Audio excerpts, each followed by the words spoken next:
Hello everyone, my name is Forrest and I wanted to do something that would be a little quicker in between the year of in Tempest Clan, and that was a little less formal.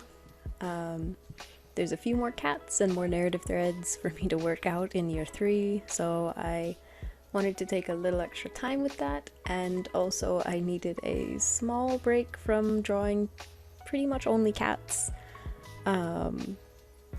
I love drawing cats. I just needed to take a step back and refresh myself a bit. And I figured that doing a video like this might be fun. I also might do some with individual members of Tempest Clan to get some more personality into them than what I can really show in the main videos. And just expand on them or go into more of my other characters just for some fun.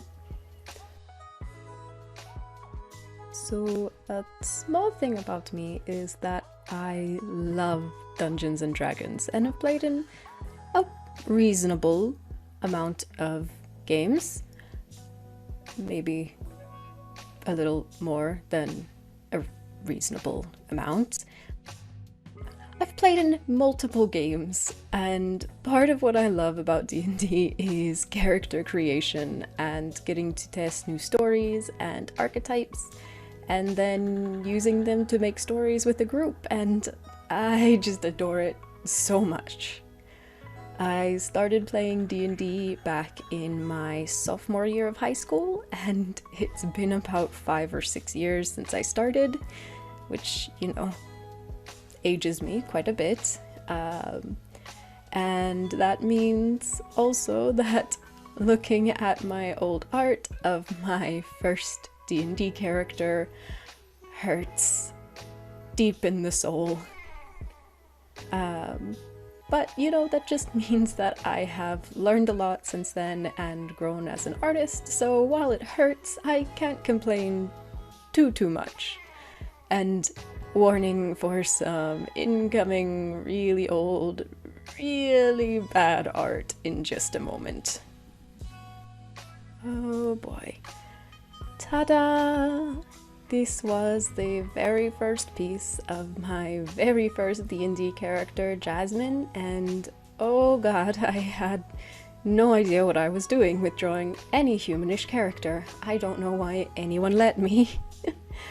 I have no idea what's going on with that hand, and I don't even know what I was thinking with that nose. A few months after I did that first piece in 2018, I drew another one, and thankfully I had learned a little bit more about drawing people, so it was a tiny bit better. Not by much, but she didn't look quite like a vampire anymore, or deathly ill, so that's an improvement. Just a small little side note, this design was based off of descriptions that were given to me, and at the time I wasn't aware of the importance of feathers in Native American culture, so that was a little ignorant of me. I've learned since then, and I have not given her those particular parts of her design in this new update. After a while, the campaign I played her in fizzled out, but it still got me hooked into playing more and more D&D. I've come back to Jasmine a lot, but never did any true redesign to her, and I decided that I wanted to give it a go.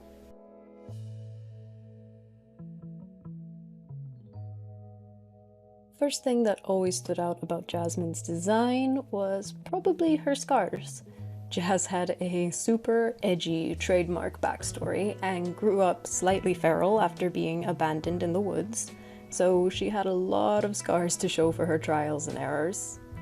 And since I'm not redesigning her for any actual game, I can have a bit more freedom for her, but still keeping loosely with D&D lore. Originally, Jazz was just a ranger, a Beastmaster ranger. Don't judge me if you know how bad rangers were. This was before they got their update. It wasn't great, but I think in this refresh, she would probably be more of a druid ranger multi-class. still was abandoned in the woods, but this time taken in by a small group of druids who raised her and taught her to be fiercely protective of nature. And you might be wondering who this big old guy is next to her. This is Zephyr. Zephyr was her animal companion, which is a big component of the ranger class. It is definitely why I picked it. I love any character that gets to have a big old beast friend, and that definitely has always stayed true. So Zephyr's just this big, weird kind of mutated lab experiment of a creature. Jazz met Zephyr after he was busy terrorizing a town and befriended him through sheer persistence and stubbornness, and thus a lifelong friendship was made between the two of them.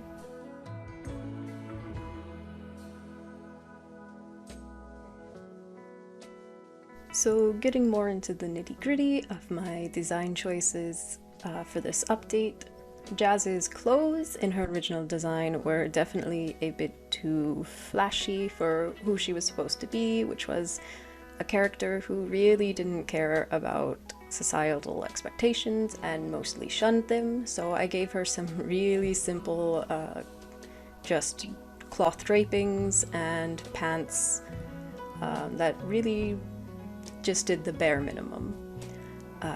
I wanted to lean in a little more into showing clearly how the pressures in the society she grew up in affected her. Many canon D&D realms have tieflings being distrusted, and changing Jazz's dad from a tiefling to a human pushes this a lot more. As a note, you might have seen her face suddenly jump to being a bit more rendered. I am always really self-conscious about drawing human faces and struggle a lot, and was struggling so much with it that I just needed to pause my recording and just not be, and just kind of try without being perceived. I ended up pulling a lot of references and eventually ended up getting on something that I liked.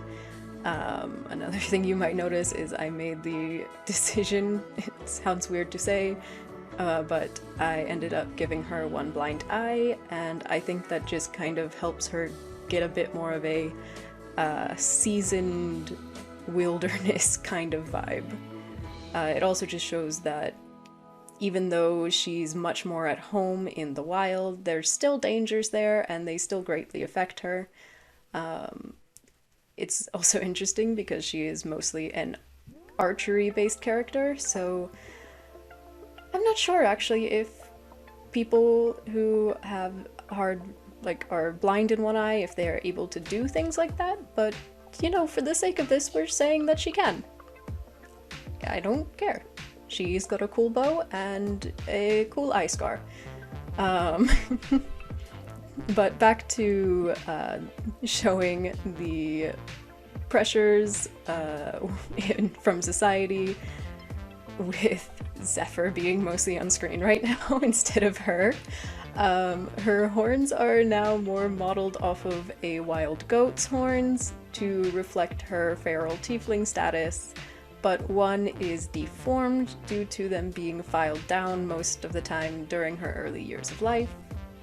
And the biggest difference between the two designs is probably the addition of her wings, which might seem like an odd choice, but the wings are an even more extreme representation in how her attempts to conform to human expectations only left her hurting as a result. Her wings were bound while she was growing, and as a result they became twisted and deformed, unable to ever carry her.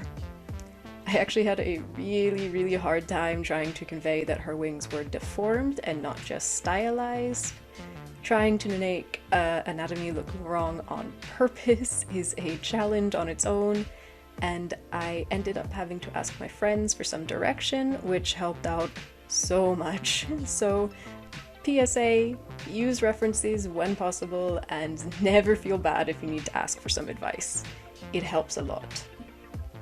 Also a PSA is that my friends are amazing and linked below. You've almost certainly seen them everywhere. I can't seem to get on Pinterest and not see them, which I love. You know, it's a nice little thing to see every day. But they're so wonderful, and I will always shove that fact in anywhere I can. In fact, one of them is the entire reason I even made a YouTube channel and posted Tempest Clan, so yeah, I really love them. They're amazing, and please go check them out. They're so much more experienced in art than I am. This redesign definitely isn't the flashiest, but it fits a lot more with who Jasmine is as a character. She's more concerned with protecting her home from poachers and just surviving off the land, so her having pretty much just the bare necessities is pretty fitting. I also picture her home being a mostly semi-tropical environment, so the fur pelts that she used to have and the many layers really wouldn't make too much sense. If you're in a hot environment, you still are going to wear like thin covering layers to protect your skin, but definitely not thick fur pelts. And the change in her tail to make it a little more similar to the tail that is seen on a monkey-tailed skink, which is prehensile from the really rigid demon-like tail, is also a lot more fitting to this environment. I imagine that she can use her tail to wrap around tree branches to give her a little bit more support if she's hunting from the trees. One thing that's changed a lot since I started drawing humanoids and D&D characters is I rarely ever give my tieflings human feet anymore. I've grown to like drawing hands, but feet are the bane of my existence, so I tend to give myself a break and give them either hooves or paws. Jazz's paws are based on a jaguar's, since her environment would be pretty fitting for one. And a little note is her arrows are the one brightly colored thing on her design, and that would be because she gathers dropped feathers from the birds in her home and fletches her own arrows. The vivid colors also would make them a lot easier to spot, especially with one eye, and I like to think that she also just really likes bright colors, just doesn't wear them much because they'd be too distracting in the environment.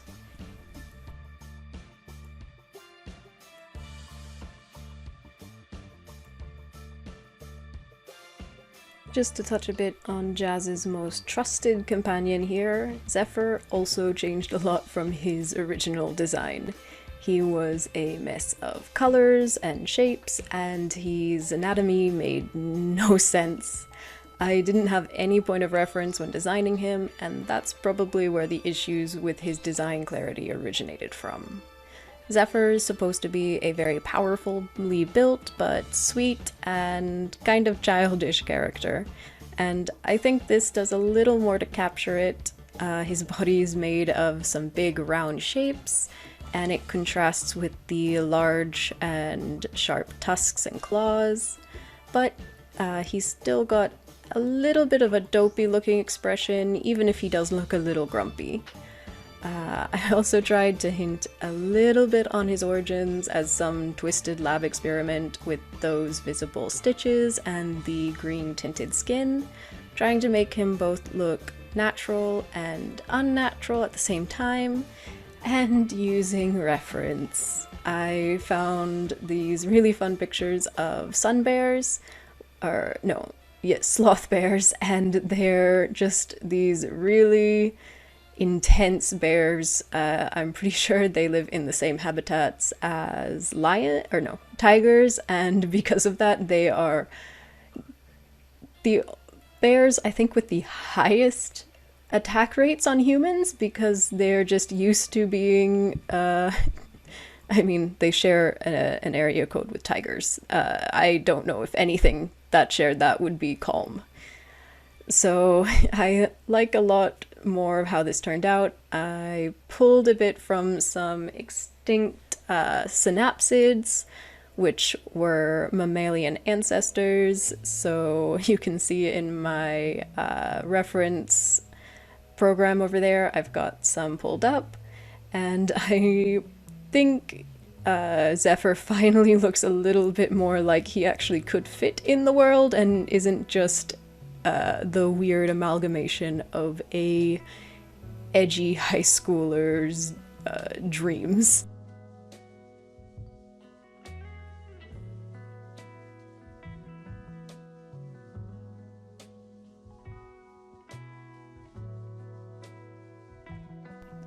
I'm just starting to clean up some bits and areas and use bolder lines to define certain spots clearly.